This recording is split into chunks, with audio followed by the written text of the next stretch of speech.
Sometimes it seems as if life is moving faster and faster as each day goes forward. Just like this drone that can accelerate up to 100 kilometers an hour in just a fraction of a second.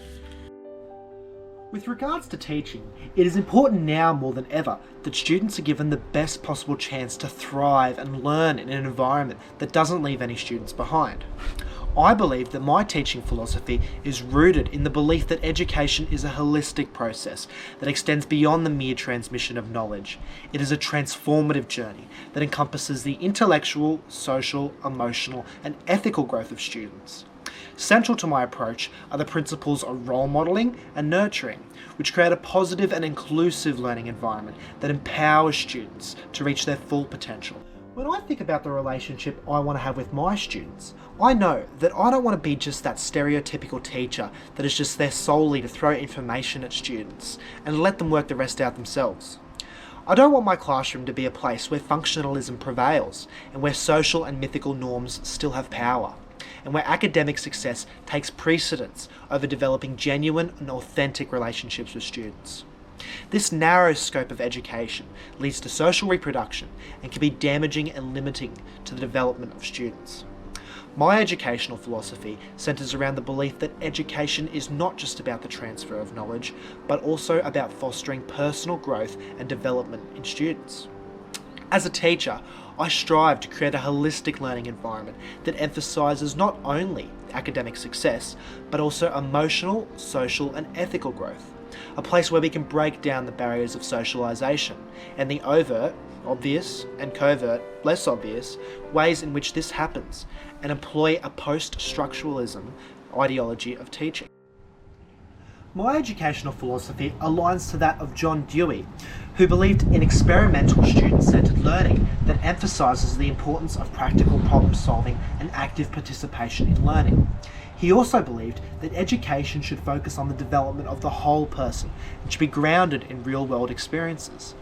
This aligns with my emphasis on student-centred learning and the importance of nurturing the whole person. One of John Dewey's quotes that really resonated with me is, "Education is not preparation for life, education is life itself." This quote highlights the idea that education should be centred on experiences and opportunities for personal growth, rather than just the acquisition of knowledge. As well as Dewey, Nell Noddings, another significant educational philosopher, believed in the importance of nurturing relationships between students and teachers, emphasising the need for care, compassion, and empathy in education. One of the most commonly known theories, caring, is which highlights that there are two types of caring that are essential in education: caring for and caring about. Caring about refers to the emotional and ethical aspects of care in education.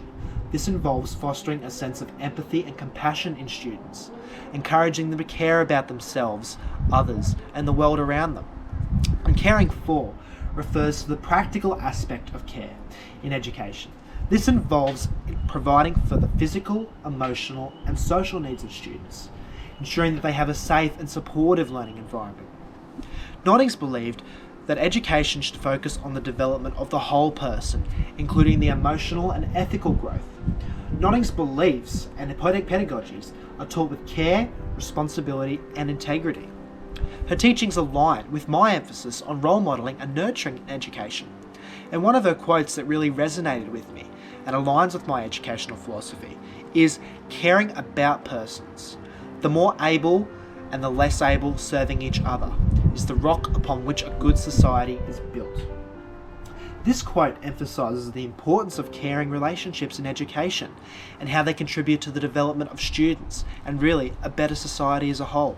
The Australian Professional Standards for Teachers highlights that it is a crucial role for me to know my students and how they learn, and to plan for and implement effective teaching and learning.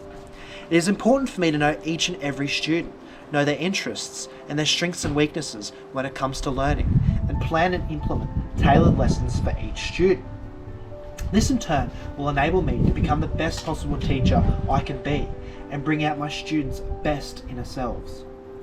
In my holistic teaching philosophy, role modelling and nurturing form the foundation for creating a positive and inclusive learning environment. By integrating these principles with a student-centred approach and fostering a growth mindset, I understand that I will be teaching in a heterogeneous classroom, and I will strive to empower students to become independent thinkers and compassionate individuals, and encourage enculturation regardless of background, culture, or sexual identity. This philosophy draws upon theories and research from esteemed educational philosophers, providing a solid theoretical framework to guide my teaching practices.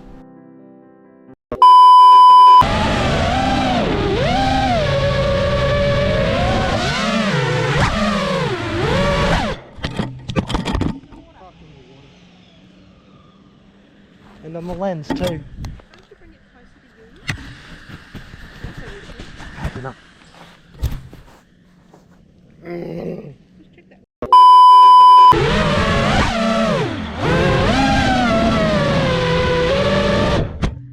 I can't do this. It's way too hard to land. You're coming in too fast. Well, I don't know how to control it.